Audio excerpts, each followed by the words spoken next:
of course, it was so painful to receive all these harsh criticism in the course of my life. But the Buddhist wisdom of the Lotus Sutra and friends I made in Rishakosekai really helped me transform the meaning of these past difficult moments. What does Buddhism have anything to do with minions? I know it sounds weird, but this will be actually less weird when we pay attention to how minions practice the Buddhist principle of non-attachment. For instance, this principle helped me stop being an excessive people pleaser, and it feels great to express your opinions and feelings clearly. That's what I want to discuss with you today. Particularly if you identify yourself as a people pleaser and have an attachment to some self-images that prevent you from actualizing your potential, this video is perfect for you. I've done that more than millions of times. And it feels really suffocating when you have to entirely hide your feelings and opinions. But don't get me wrong, people-pleasing behavior is among the necessary and useful skills to have. But when it gets excessive and too much, that's where the problem kicks in. And I think many people pleasers like myself are afraid, constantly afraid of how people look at you, how people think of you, and according to this fear, certain kind of self-images are constructed within our minds. That's how the people-pleasing behaviors and the formation of self-images are linked up. Minions I take up today, however, exemplify how to overcome such limited images of yourself and show you how to feel a joy of expanding and accepting a new images of yourself. That's why we will talk about minions and Buddhism. According to Buddhism, frustrations and struggles about your self-image comes from your desire to control your self-images. But how much can that be successful? Not really. Not really.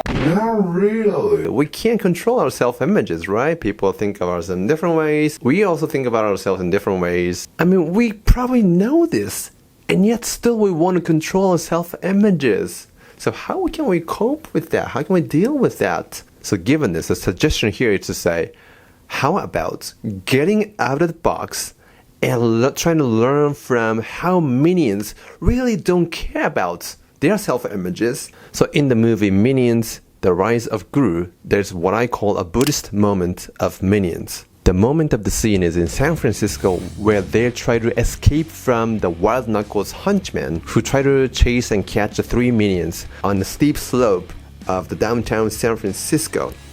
So at first, all of them run with 2 feet, and then the henchmen run faster than minions. So they're soon to capture these minions. But all of a sudden, one of the minions, Kevin, stumbles, jumps in the air, and landed on sideways. These minions look like cylinder. So when it's landed on the sideways on the steep slope, what happens? You know this.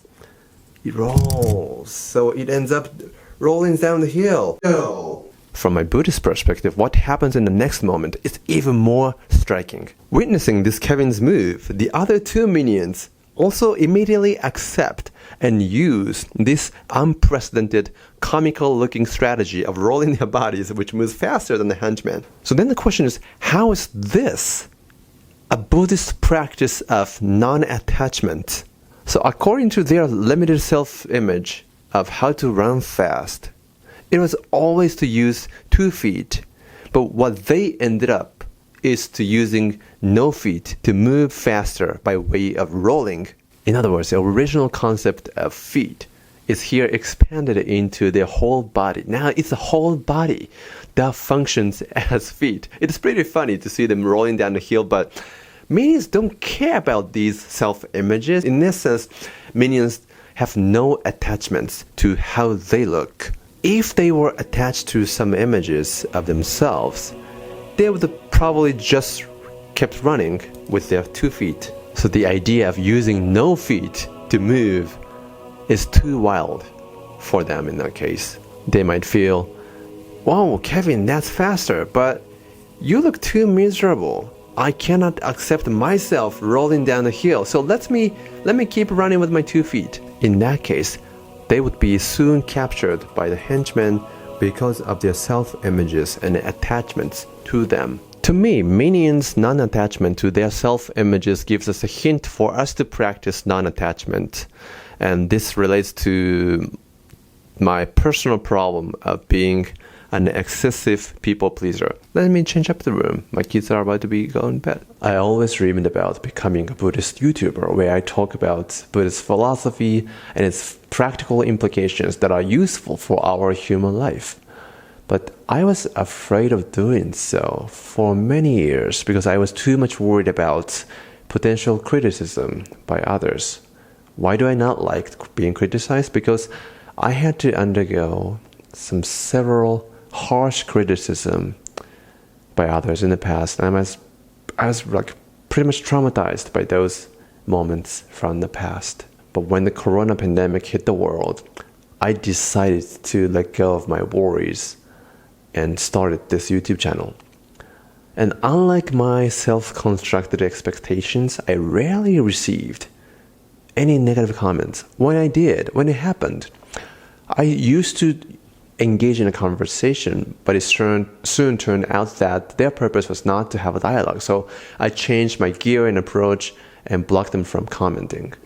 So, of course, it was hurtful. I was hurt by those undesired encounters, but I was able to learn how to deal with them in the process. But don't get me wrong, 99.9% of comments to this channel are very positive, and I want to thank you for your cheerful and supportive participation in the channel through the comments section. So after spending a year as a Buddhist YouTuber, I discovered that the thing that I feared so much turned out to be not so scary than I imagined. But I would have never known about this fact without actually becoming a Buddhist YouTuber, as opposed to just worrying about that forever in my head. And importantly, these critics themselves were not the problem, but rather the real problem was within myself. Because my problem was the fact that I didn't have courage to say no to these negative comments. Why I can't say no? Because I'm a pleaser. But I finally started to learn how to say no, stopping to be an excessive people pleaser. And it feels great to be stopping like that. Now I'm okay with some people not liking me. I mean, if every single person loves me, that would be rather weird. And ironically, these negative comments or actually my bodhisattvas who helped me overcome my excessive people-pleasing behaviors.